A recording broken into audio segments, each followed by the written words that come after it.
What's up, everybody? Welcome to the Wrestling Junkies podcast. I am Mr. Cincinnati, Eric Robinson. I am joined by the podcast dad himself, Chris Hoops. Choops, technology almost got us before this episode even kicked off.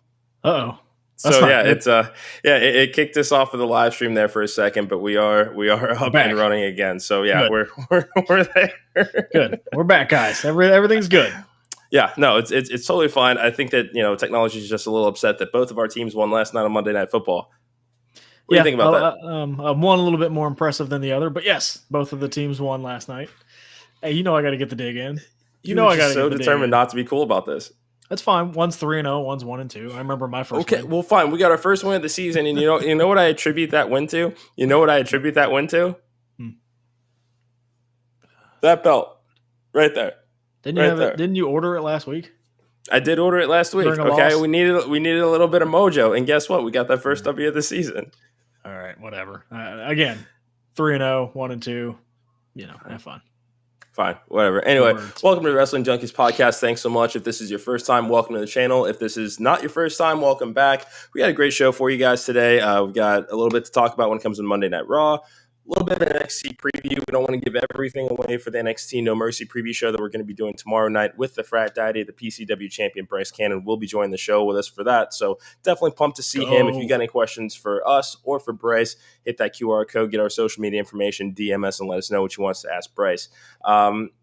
Yeah, pretty interesting couple of days here. It's a bit of a slow news day. The biggest thing I think that we can talk about today is Jade Cargill has officially reported to the WWE Performance Center. I mean, this just, it feels like a big deal. WWE released an official video hype trailer of her just walking into the facility. Here we are. Like, this is it. I mean, I think they got big plans for her, That's the big deal, is that they released a video of her walking in. They had I think a Bleacher Report, breaking news kind of thing that they released on their social media. They are making this feel like a big deal. Good for them. I think that's exactly what they needed to do, signing Jade, because she's a big signing. I mean, that's a big get for WWE. I think she has the star power to walk the red carpet, the star power to go do the Make-A-Wish stuff, the star power to main event pay-per-views. I think eventually, once she learns that WWE style, like, she has it, and It was very evident. I think during her run as TBS champion, but she was just kind of sitting there in a holding pattern. I don't know if AEW knew exactly what to do with her during that run. Hopefully WWE does. I think there are more opportunities, I would say, in WWE to break out between NXT, SmackDown, and Raw. It's going to be exciting. Do you think we see her tonight? No, I think that might be a little premature. I mean, what about like just a crowd shot? Yeah. I mean, I wouldn't, or even just a mention. Like, do you think we get something Jade Cargill on NXT tonight, or do they wait till No Mercy? Maybe. That's what I was thinking. I would probably wait until No Mercy. Bakersfield, larger crowd. I think that you're going to have a better shot of the larger crowd knowing who she is, because I know that, we usually talk about that on the show is, how many of those NXT fans are also watching AEW. I mean, I don't think that, we necessarily have any numbers or, anything that we can kind of rely on with that.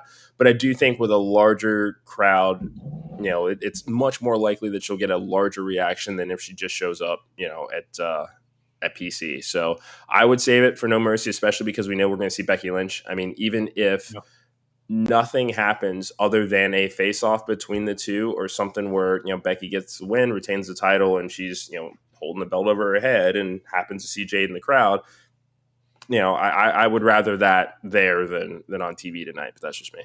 You think we get the mention, like maybe the social media mention that she signed tonight? Like, how they usually do that sometimes. Yeah, I think that would be beneficial.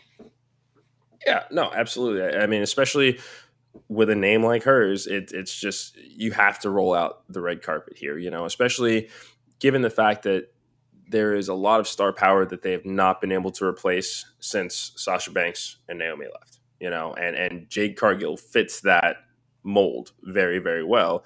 And for you, it's much more exciting than Nia Jax joining. I know. Okay, we'll talk about that. Don't you worry. But yes, Jade coming to the WWE is a big deal. I think it will continue to be a big deal. I think this will be one of their better signings, and maybe it's a sign of things to come.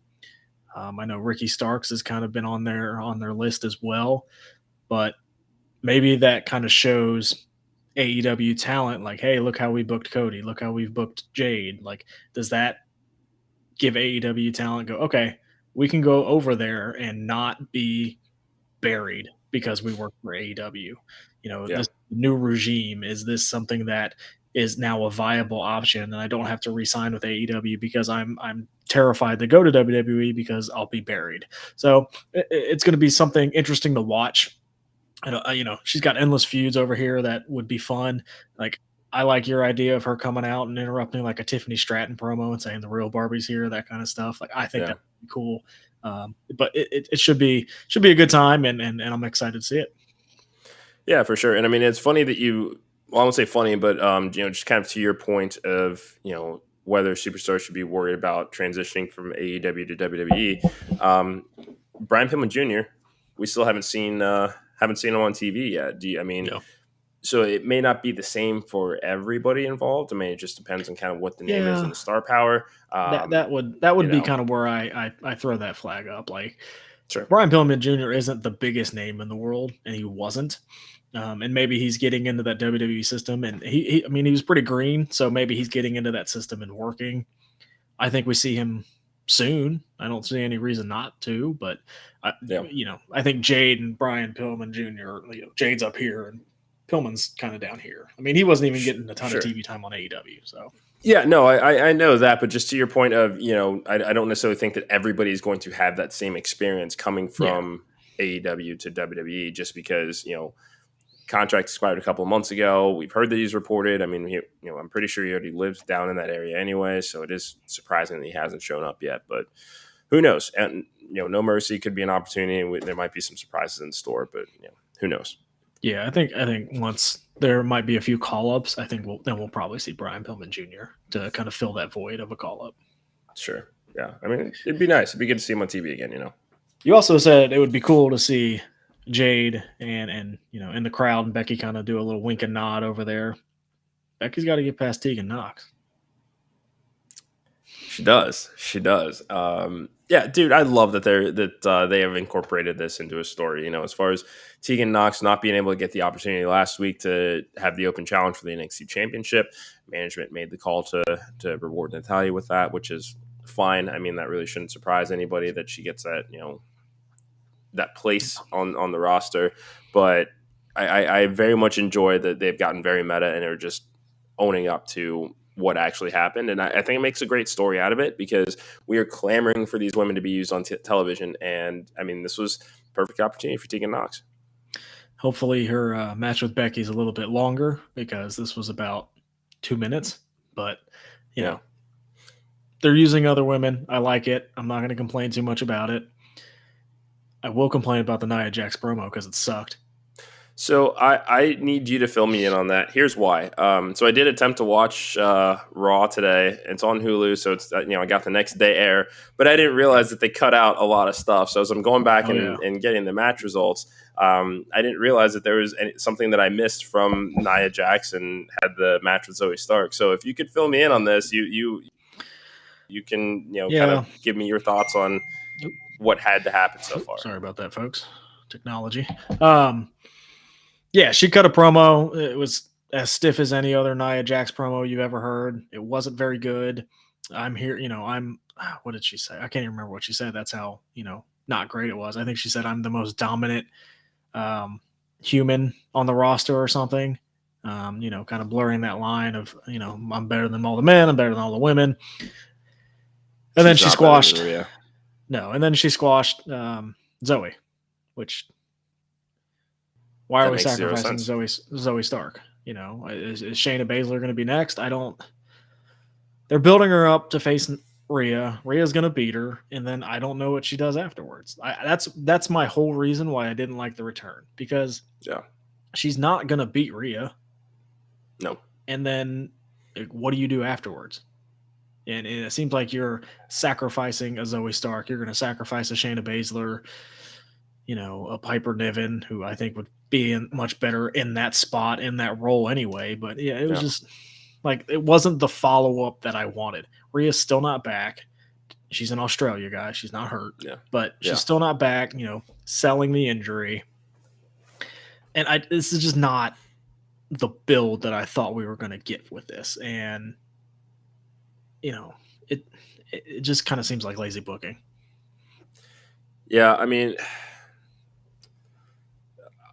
I was hoping that, eventually they did have to do a promo as far as what her intentions are, because the first 2 weeks were just surprise and destruction. So, excuse me. So yeah, that's definitely disappointing to hear that, not a whole lot has changed, and I think that, I have wanted to give her the benefit of the doubt of, she's been away from wrestling for 2 years. We don't know what she's been doing in that time, as far as staying ring ready or, doing anything to sharpen, her mic work or anything else that kind of comes with doing that job. So I did want to give, that benefit of the doubt, because we don't know, she was part of the mass layoffs, and we know that she hadn't done much in wrestling since, but that doesn't mean that she hadn't been, training or prepping for some sort of wrestling return, WWE or otherwise. So, yeah, definitely. Like I said, I'll find the segment on YouTube. I'll give it a watch, and we'll see. But I'd imagine it's just going to be a disappointment. I think the word to describe it is unremarkable, and I don't think that is what they wanted to happen when she came back. Yeah, and especially now that this signing, her return is so close to signing Jade Cargill. Yeah. Like that's. She has to be your priority creatively, And you think you'd want to build, a Nia Jax up to have Jade come in and just, beat Nia Jax. That would be what I think would be a good idea, but she's going to lose to Rhea, so it's not anything. So, again, I'll be the guy that will wait and see. I'm always that guy, and we'll kind of see what happens. But this just kind of feels like a match for Rhea to overcome, and then kind of continue on with. And I'll say it. I don't know if you feel the same way. We didn't discuss this. I feel like a lackluster title run for Rhea so far. Yeah, I'd be inclined to agree, just because you would think that someone with the star power of Rhea elevates the championship, and this is a brand new championship. So what we have essentially seen Roman do to make the Universal titles feel meaningful, we've not necessarily seen that happen with Rhea Ripley, because she is so involved in everything Judgment Day related that she's often cornering everybody else more so title programs. And that's kind of where the faction thing comes in. Is I know that they want to encourage all these faction wars, but when you think about it, who else can really realistically as a unit go up against all members of Judgment Day? The OC, maybe, but they haven't pulled the trigger on that, and I don't think that they want to. And I also think it's just due to a lack of credible challengers, and that's a problem with their women's division. Like, look at who she's defended the title against. Zelina Vega, no follow-up with that so far. Yeah. Like, she has done nothing since Backlash.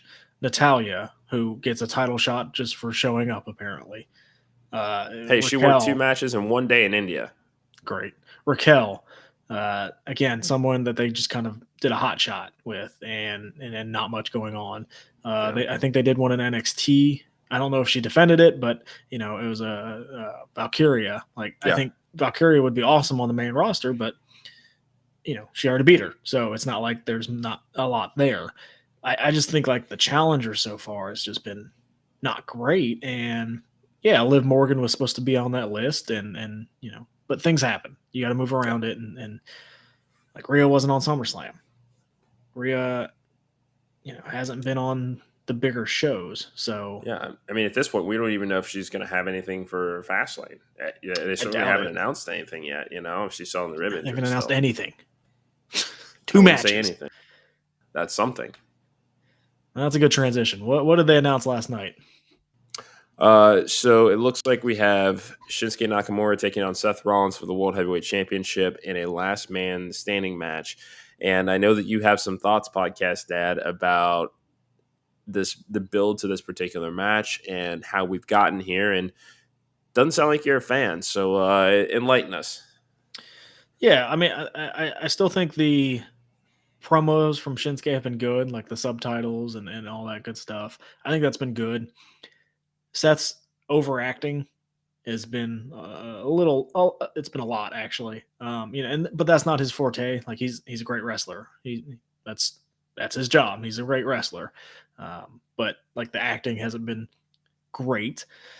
I also think like if you were going to get to this match, why did you have Seth beat him clean last month? Like I would have been okay with a screwy finish. And like just kept going. You get the rematch, you get the rematch, and Sasuke goes, I get it whenever I want it. And then last night he comes out and says, "This is it. You either take the match or you don't." And then Shinsuke's like, "Okay, I'll take the match."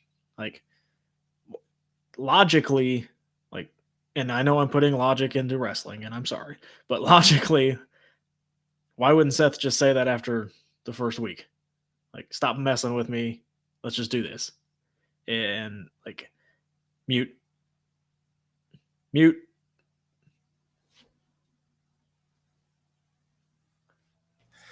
User error this time. But I think that there was a respect factor there initially, and kind of the just, all right, I got your attention by kicking you in the face after we all celebrated a tag match. Like, I get that. But eventually did become more sinister, and I do think that, yes, they could have, especially with it being a back injury and playing into, all right, well, if you can barely get out of bed with a bad back, how are you going to get back up in a grueling 20+ minute encounter where the object is to keep him down for a count of 10? They definitely could have built more on that. I do like that they used the back injury, and whether that's fiction or reality, I mean, remains to be seen, but there could have been more. Yes, I agree. So if Seth wins the last man standing match and continues on this title run, like that back injury is not going away. Yeah. Does that continue to be the storyline, or like does he just get better? I don't know. I mean, you do have to kind of lean into that regardless, because I mean, if he's saying there's fractures in my back, those aren't just going to go away unless He goes away. Yeah, exactly. I mean, and I think that's where you and I differ. And I know that we're putting this, we're getting ahead of ourselves because we are still going to do a full Fastlane preview show, but Yeah, I don't know. I think that this could be the time to pull the title off of Raw and see what we got with Nakamura. yeah, I would agree. But I think like shock value, I would have done it last month, just Sure. to kind of shock. But yeah, we will fully get into that on the Fastlane preview. Did you see Cody Rhodes' promo? I did see Cody's promo. It is just more of the same, it feels like. There's one line in there. Do you remember the one line that he said? I don't. You'll have to tell me. Where he said, "We're not in the third inning." Oh yeah. So that is like I brought Jey Uso over here for a reason. We're not in the third inning. He also brought up that there has to be trade compensation. I think Cody's going to go to SmackDown. And I think they're putting small hints in there to do that, but a couple of those lines were like, okay. Yeah. Yeah, because I mean, realistically, if Cody had not made even the temporary jump to Raw, I would have lost interest in him finishing the story. It's like, what the hell else are you going to do with him with the bloodline for another full calendar year? I mean, yeah. I don't know when the trade happens. I mean, this is probably the most lobsided trade I've ever seen in the history of sports. Getting interrupted though, too. Yeah. So I don't know. It's interesting. What they're doing is interesting. Another interesting aspect of Raw that I'm scratching my head a little bit on. Okay. Because I am conflicted. I am so conflicted, and I think you know what I'm going to say. Because it's a guy that I've been wanting to get on TV, and now he's on TV. But Bronson Reed, yes, they are building him. They are building him. But Chad cut a promo last night. Chad Gable and says he still wants the IC title. Yeah. So why did Bronson Reed beat Chad Gable clean last week? Again, I mean, I have a pencil. It's just not the pencil, so I know.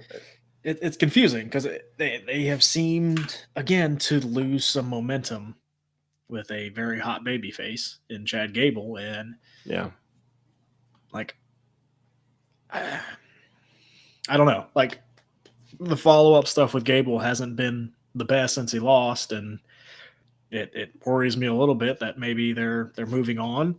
Like, it looks like Tommaso Ciampa is going to get a shot at the IC title. You know, does that mean Chad's going to come back after that, or what does that mean? I mean, the thing, what we also forget every time we do anything like this is that they are going up against the NFL for the rest of the year. You know, and it's not just one game anymore. It's now 2 every week until the end of the year. Every Monday night. Done, actually. Really? Yeah, I think I was listening to something today saying it is that's it for the 2 Monday night games until week 14. Okay. Gotcha. Okay. All right. Well, even still, there is still that Monday Night Football lull where how they would front load the beginning of a show to be like, "Hey, here's everything, and we're going to kick it off with something rowdy here." Yep. They do need to lean into that a bit more, and I think that could help with building talent, building towards matches we want to see to kick off a show. The just come out, cut a promo, have somebody interrupt that promo. It's just getting old, and it's just not doing it for me anymore. And even though Cody said, I'm going to cut to the chase as far as what's going on with this trade compensation, we still didn't get the answer of what that's going to be. And I don't know if that's intentional or what, but it's starting to drive me nuts. Yeah, I would agree. And they seem like they have a lot for Jey Uso. He's in multiple segments every week. Or he's being talked about in multiple segments every week. It's they really do have a unique opportunity on their hands as far as rebuilding Jey Uso. And, not only making him the main event player, but also we have to rehabilitate this character who is helping run roughshod on this entire company for the better part of 3 years. And I like that they're not making it easy, for them to do. I think that's a great way to play this. Is like he is not going to be beloved by everybody, and even Cody said like we are not friends by any stretch of the imagination, but it's just kind of a like, hey, I'm gonna help the guy up if he needs a hand. Like it seems like things are getting bad over on SmackDown, so let's get them away from each other and hopefully cooler heads prevail. It seems like they're building to a War Games. I hope so. With Judgment Day and looks like Owen, Zayn, Cody, and Uso and Jay. Yeah, I'm good with it. This is what Jey Uso needs. So. Yeah, I guess talking about Raw, I'm like, wasn't as good as I remember it, but yeah, it's the football lull, man. Like that's just what it is. I mean, that's not to say that there weren't some interesting moments or anything like that, but it wasn't one of those just like, oh my god, this is an insane card. I can't believe we got this, on free TV sort of thing. You also have Judgment Day in there. What do you want to talk about with Judgment Day? So tensions are rising. Priest was beaten up because of JD. I mean, when does he snap, man? When does he snap? Man, I think they're going to continue to play the long game. I would say after. Man, I don't know. I would say after Survivor Series, because maybe JD costs some more games, or maybe he helps him win more games, and then that's all right. You're finally in, and then Priest realizes again he made a mistake. I would say until Priest loses that Money in the Bank is when they start exploding. Still convinced it's a fail cash in? I still think so. I still think Judgment Day is somehow going to cost him. And that will be the final I'm out kind of thing. That'll be the final breakup. And I think Rhea and Dominic will go on their way. I think JD and Finn will go their separate ways. And I think Damian will get that big babyface push that they seem to want to happen. I will say I was impressed with the North American title match and the opportunity for Dom to just get a one-on-one opportunity because, we know that he and Rhea are a package deal for the foreseeable future. But when you think about the totality of Dominic Mysterio's career, it has been, okay, I have been partnered with my dad. And yes, now I've broken off with my dad, but I've always had this heater in Rhea Ripley. We don't know what's going to be next once that unit splits. So it is nice to see him have to fend for himself in certain situations, and he needed to start getting some clean wins. Dragon Lee looked amazing on Raw. I mean, I like the idea of NXT talent getting matches on Raw or SmackDown if they've earned the opportunity. I mean, they can come out better in a loss on cable TV on main roster, than most people would. So I'm here for it. I feel like I would have saved that match for No Mercy though, because Ali's not there anymore, so that match is done. So, do we get something tonight to have a North American title match on No Mercy, or do they think that was the program? I don't know, man. I'm coming at you with heaters today. Yeah, I think they'll probably set up a rematch. Like, you have to do something, because there was a lot of time and effort put into building that program. Everybody knows why Ali is not going to be there on Saturday night. He's not coming back after Saturday night. So this is, part of this, I think, especially with these releases, is now just, okay, we have to pivot. And usually for the most part in NXT, they do a pretty good job of that. When Bodie Hayward got released from Chase U, they replaced him with Duke Hudson. Still waiting for that heel turn. But, I'll wait. Thea Hale is closer to a heel turn than Duke Hudson. I'm not happy about that. Yeah, who would have thought that was going to happen? Right? That Thea would be the one to turn first. That's at that funny. point, just put Toxic Attraction back together. I mean, sure, you're not making life-changing money like Mandy Sachs says that she is right now, but, she's on OnlyFans now. I know. That's hence the life-changing amount of money. Yeah. Well, according to her anyway, so, I don't have enough money for that. Not interested. Sorry. That's a Patreon story, bud. Yeah. Anything exciting on NXT tonight for you? We do have the finals of the Global Heritage Invitational, Butch taking on Joe Coffey. So the winner will face Noam Dar at No Mercy this weekend.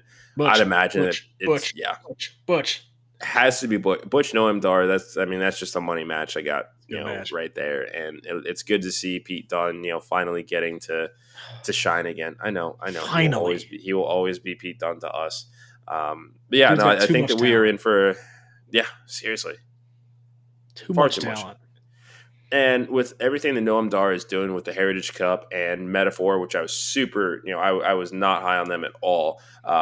But to see them kind of playing into this delightful delusion related to that Heritage Cup, I mean, I think that we're in for a fun weekend here. No, it's a lot of fun with what Noam Dar is doing. I think Butch would be a great opponent for Noam Dar. I think they would mesh well together. We have the strap match as well. The two guys fighting over the tree. That'll be fun, I guess. Becky Lynch is supposed to appear. I don't know if that's a pre-tape or if she's actually down there. It's a lot of traveling for Becky if she's actually down there. Company jet, pal. Yeah, and is that everything for tonight? I think on NXT. Yeah. I think so. I mean, that's all we got so far. Like we said, we'll be back this week with a full preview show for NXT No Mercy, as well as AEW Wrestle Dream. Frat Daddy Bryce Cannon will be joining us. We have Dominic Stuckey coming on to explain his actions and why he has hurt our friend so badly. We've got some great interviews coming up with other wrestlers from Platinum Championship Wrestling that we're really excited to announce in the next couple of days. So again, hit that QR code, like, share, subscribe, turn on those notifications. Again, thank you so much for watching the Wrestling Junkies podcast. For the podcast dad, I am Mr. Cincinnati. We will be talking to you guys soon.